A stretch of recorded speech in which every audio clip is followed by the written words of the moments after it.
Hi guys, so if you're watching this video, then like me, you love getting miniatures from Games Workshop for whatever game it might be you play, Warhammer 40k, Kill Teams, Blood Bowl, all those other things, then yeah, you'll have loads of these.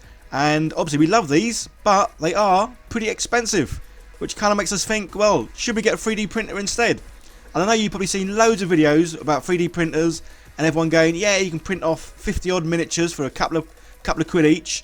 But obviously everyone's big thing is, well, you got to buy the printer in the first place. Well, I think now's a good time to buy one. This little fella by Anycubic is one of the smallest ones I've seen. It's so light you can pick it up with one hand. And this one's called the Photon Mono 2. I'll leave some links down below, guys, as obviously the prices will vary from place to place, country to country. But yeah, this one is super cheap. And I guess the question is, can it perform like, well, the more expensive ones? So I've never filmed it before, but I'm going to film sort of bits of setting this up. Very simple setup, but obviously one thing I really love is putting all these clear things off. It's just so satisfying to get something nice and new, and then yeah, everything's protected, all screens are protected. And this one also comes with a screen protector, which is pretty cool. If you are new to 3D printers, sometimes we can make a mess with them. And yeah, having this to protect the screen is just awesome. Because if the screen gets messed up, it's quite a palaver to clean it, or in some cases it's beyond cleanable and you have to get a new one. But yeah, this one comes with a screen protector, which seems quite such a simple thing to have. But yeah, a lot of the older machines don't have this, so this is certainly a good feature. So when you do get your first 3D printer, they do come with obviously the instructions in a little book. They are very easy to assemble and put together. I say it is just a case of, well, removing all these clear films, which I should have really have recorded the sound, because I love the sound.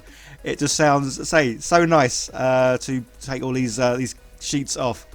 So yeah, you get the build plate on there. It's nice and loose, because obviously we need it to be loose so we can sort of set it to the right position, and then we tighten it up. And it simply is a case of just pushing a couple of buttons. The build plate comes down. It's basically, obviously, this is to level it. And then once it is sort of in the right place, then we just tighten up the little sort of bolts that are inside of it. And once you have leveled the plate, you shouldn't really ever need to level it again. I mean, I've done this before, and I've moved my printers around, and yet they still printed fine, which is pretty awesome. So most printers nowadays have a nice screen on them, very simple to use. There's not too many options here, which obviously makes them nice and simple. Again, obviously all the instructions are in the little booklet. And yeah, obviously this is the vat, which contains, well, obviously the resin. Again, another little film to peel off. I just love that. So yeah, so this is quite a small printer, although the actual build plate is the same size as quite a few of the other ones I've got, but this one just seems to be more compact. And I say the actual weight of this is just, yeah, you pick it up and you feel like you've got an empty, well, an empty bit of plastic. So fill the old vat up with resin. Plug in your USB with obviously whatever file it is you want to print, press the print button, and yeah, away she goes. So I was going to try and do like a time-lapse bit of video, obviously speeding it up so you could see just how this sort of prints out. But the only problem I've got is, well, this is such a small little miniature, you don't get to see anything, and then when it's finished, obviously it pops up and yeah, the miniature's there. So I'm going to try and do a larger print and then do a time lapse of that, just because, well, it's quite funny to watch. So I think this little dead space marine took about an hour and 30, I think. I did compare the time it took for this to print to my other Anycubic printers, and yeah, exactly the same. So this is a small printer, say it's much cheaper than the others, but yeah, the quality and the time are no different whatsoever. And I say the build plate, you could get quite a few space marines on there in one hit. Which is pretty cool.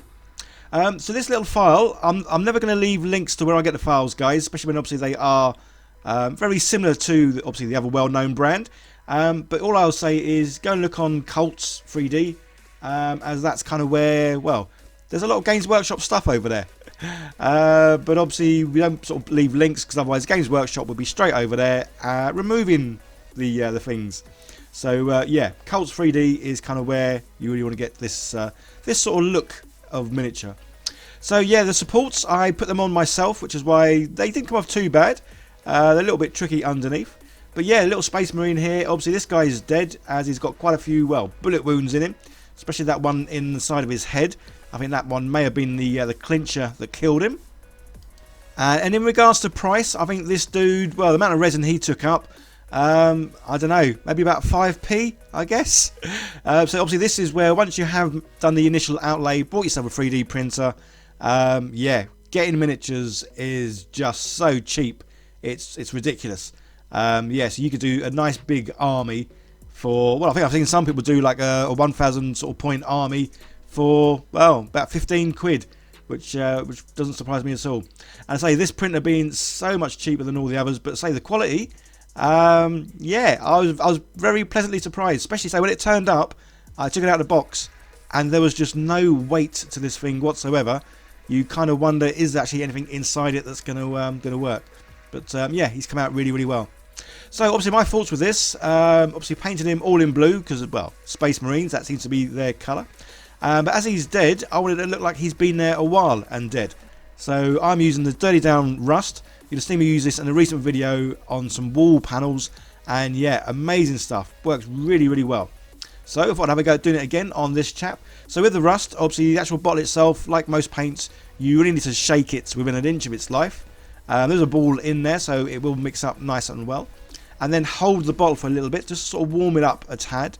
As well as obviously whatever you're painting, if it's a little bit warm as well. When I say warm, I'm talking like room temperature warm, not sort of scorching hot warm. Yeah, so I put loads of obviously the rust stuff over him. I may have put a bit too much because obviously the blue from underneath just completely disappeared. I do love the colour though. I love that. So this rust stuff, the Dirty Down Rust, is awesome.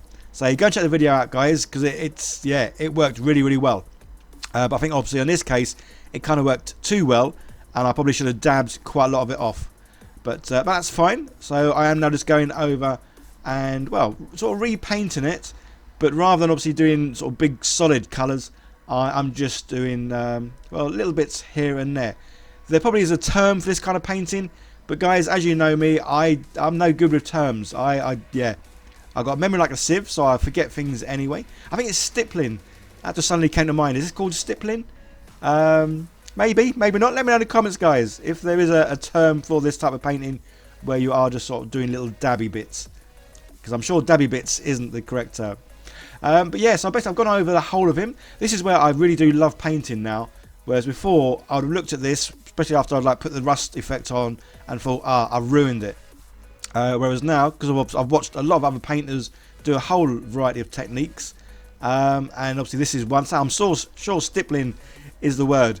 But I'm not 100%. And yes, I was enjoying doing this. Thinking, yeah, I'm going to try and bring him back to looking half decent.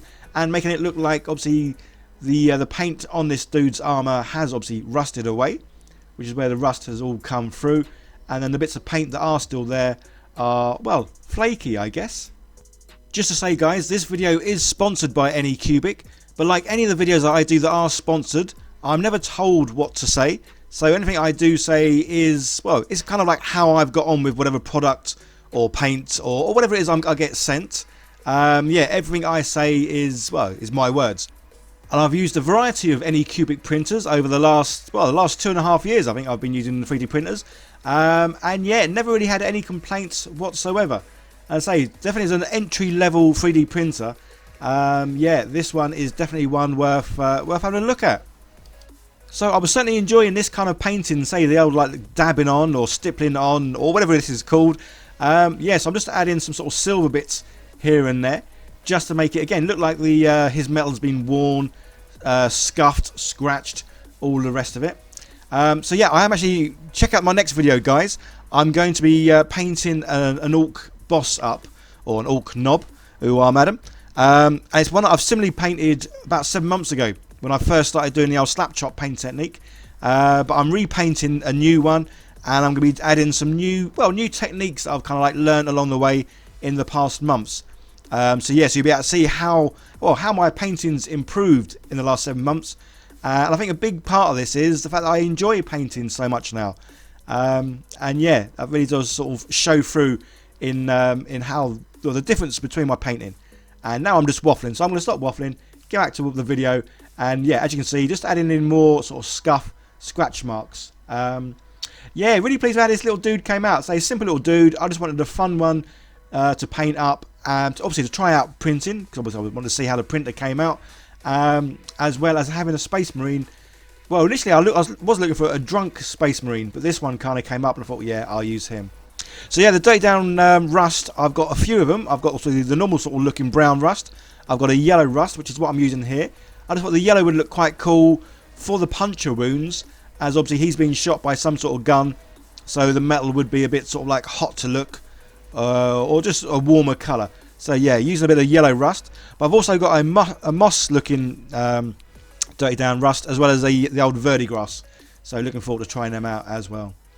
And yeah, there we go, guys. There's well, my little dead Space Marine, 3D printed on the Anycubic Photon Mono 2, and yeah, I have to say it's come out really, really well. So if you've been thinking about getting a 3D printer, but obviously the price has always put you off, yeah, now is definitely a good time to check this bad boy out. I just want to say a big shout out and thank you to all my lovely patrons, as well as Chaos Cards, for helping support the channel. That really has helped me out so much. There's another video on the screen, guys. Give that a click. And don't forget to like, share, subscribe, and leave some lovely comments down below. And I'll see you in the next one. Bye for now.